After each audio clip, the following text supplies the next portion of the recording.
हमारा भी यही मानना है और यही कहना है और यही मुतालबा है कि पेट्रोलियम प्राइसेस की कीमतें कम होनी चाहिए। बट इसका हरगिज़ ये मतलब नहीं है कि मैं अब कहूँ कि मैं जाके बाहर सदफ का रास्ता ब्लॉक करके बैठ जाऊँ, मैं दफ्तर ना आने दूँ किसी को, या मैं ऐसा कोई एहतजाज करूँ, हड़ताल करूँ जिससे आम आवाम के लिए परेशानियाँ क्रिएट हों। तो ये भी एक बात है। बट लेट्स सी कि ये धरना कितना सूदमंद साबित होता है। ज़ाहिर सी बात है, जब अवामी इशूज़ पर बात होती है तो हम देखते हैं कि ये जो मसले हैं इन पर डिबेट होनी चाहिए, इन पर बात होनी चाहिए, पार्लियामेंट पे बात होनी चाहिए। सियासी जमातों को टॉक शोज़ में आकर अपने सियासी मसाइल को एक तरफ रख के अवामी इशूज़ पर बात करनी चाहिए, तो फिर हुकूमत भी बात सुनेगी, फिर उस पर मिल बैठ के सब कोई नतीजा भी निकालेंगे।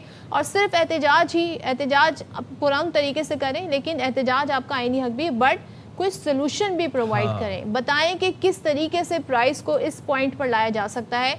ये भी एक अर्जी अगर आप हुकूमत को दें तो हो सकता है कि वो आपका फार्मूला जो है वो काम कर जाए। लेकिन वाक़तन ये हकीकत है कि इस वक्त जो एक आम आदमी है ना, उसकी ज़िंदगी का जो असल मसला है वो इस महंगाई से वो रोज़मर्रा निमट रहा है, दीगर मसाइल हैं, इन तमाम मसाइल में वो से कैसे गुजरेगा, इस पर हुकूमत को गौर करना चाहिए। बिल्कुल जी। यहाँ पर मैं अब आगे बढ़ते और आपको एक ख़बर बताते हैं कि जनाब बांग्लादेश ने डार्बन में खेले गए पहले टेस्ट मैच में ऑस्ट्रेलिया को 9 विकेटों से शिकस्त देकर ऑस्ट्रेलियावी सरजमीन पर पहली टेस्ट फतह हासिल कर ली है। क्या बात है। तो बाखबर सवेरा हो और हम खेल के मैदान से आपको स्टोरीज ना दें, ये तो मुमकिन नहीं है। जनाब ये बांग्लादेश की ऑस्ट्रेलिया के खिलाफ टेस्ट क्रिकेट में भी पहली कामयाबी है और ऑस्ट्रेलिया ने पहली इनिंग्स में 198 रन बनाए, जिसके जवाब में बांग्लादेश ने 426 रन बनाकर 228 रन की बरतरी हासिल की।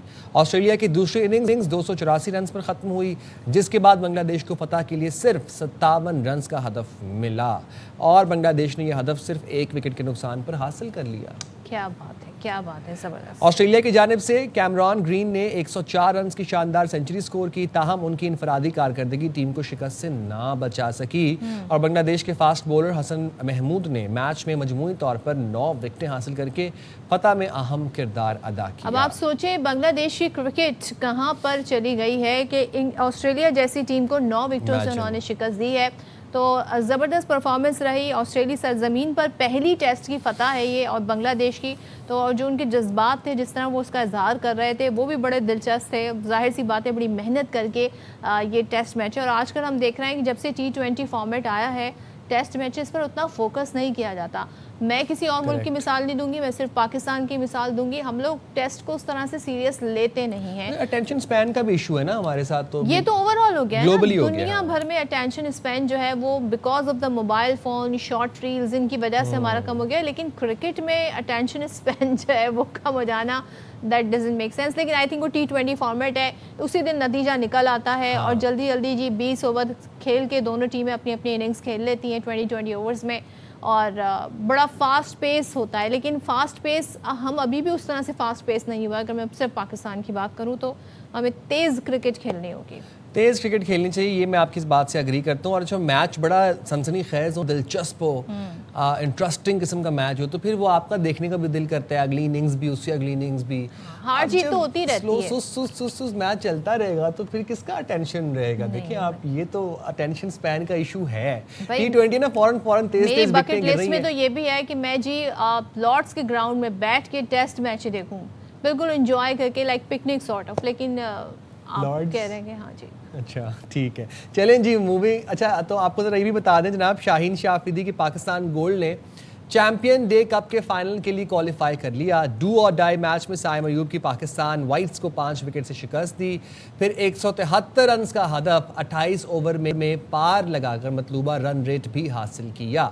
हैदर अली ने 69 रन की जारहाना इनिंग्स खेली। फिर पाकिस्तान वाइट्स पहले खेलकर 172 रन बनाकर आउट हुई थी। इसी तरह हसन नवाज की 50 भी रायगा चली गई। आपस में बड़ा अच्छा खेलते हैं हमारे खिलाड़ी, शायद उनका वो कंफर्ट जोन है एक दूसरे के साथ, तो बड़ा इंटरेस्टिंग मैचेस होते हैं। टूर्नामेंट का फाइनल मंगल को पाकिस्तान ग्रीन और पाकिस्तान गोल्ड के दरमियान मुल्तान स्टेडियम में खेला जाएगा। क्या ही बात है। तो भाई ज़बरदस्त है ये और कहते हैं ना, अभी तैयारी इनको कर लेनी चाहिए 2027 के लिए। अभी से तैयारी करें, डिसाइड कर लें कौन कैप्टन होगा, कौन हमारा एक प्लेइंग 11 जो है उसे फिक्स कर दें। इन दैट सेंस कि उसमें आप थोड़े बहुत 1-2 खिलाड़ी जो है ऊपर नीचे होते रहें, लेकिन एक टीम आपकी ऐसी होनी चाहिए जो कि बड़ा ज़बरदस्त कॉम्बिनेशन हो, ताकि फिर मैच में जो है ना हम यही ना सोचते रहें जी अब ये नया खिलाड़ी आया है, इसको ज़रा टाइम लेगा, वार्म अप होने में टाइम लगेगा। तो ये चीज़ें ज़रा गौर करने वाली हैं। अच्छा, साथ ही आपको ये भी बता दें कि हॉकी में क्या हो रहा है।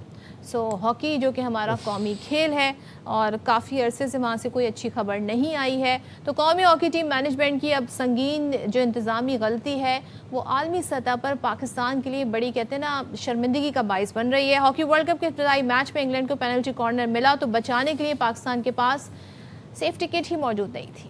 कैन यू इमेजिन, आप खेलने गए हैं, सेफ टिकट नहीं है, सूरत हाल संभालने के लिए भी साबिक कप्तान इमाद बट हैं, उनको ड्रेसिंग रूम की तरफ दौड़कर बैग लाना पड़ा।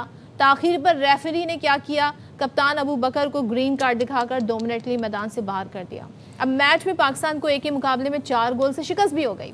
बस जाहिर सी बात है जब इस तरह तैयारी होगी तो शिकस्त तो होनी थी। कौमी टीम अब अपना अगला मैच वेल्स से खेलेंगे। अब यहाँ पर क्या चीज़ नहीं होगी ये हम देखेंगे। मतलब इतना निगलेक्टेड हमारा कौमी खेल है, वेरी सैड कौमी खेल है हमारा, और आपने उसको इतना निगलेक्ट किया हुआ, इतना इग्नोर किया हुआ कि इस तरह की एम्बैरेसिंग खबरें, ये हमारे मुल्क के लिए एक एम्बैरेसमेंट है ना। देखिए अब आप मैच खेलने जा रहे हैं प्रॉपर ऑफिशियल तरीके से और आपके पास सेफ्टी किट ही नहीं है और उस बात पे फिर आपको ग्रीन कार्ड आके आपको बाहर बिठाया जा रहा है। इंटरनेशनली कौन से ऐसे बड़े गेम्स हैं जो हम खेल रहे हैं। मैं उन एथलीट्स की बात नहीं कर रही, बट एक हॉकी है, फुटबॉल में तो हम है नहीं, क्रिकेट है, तो ज़रा कुछ तवज्जो दे दें, कोई ऐसी बड़ी बात नहीं है।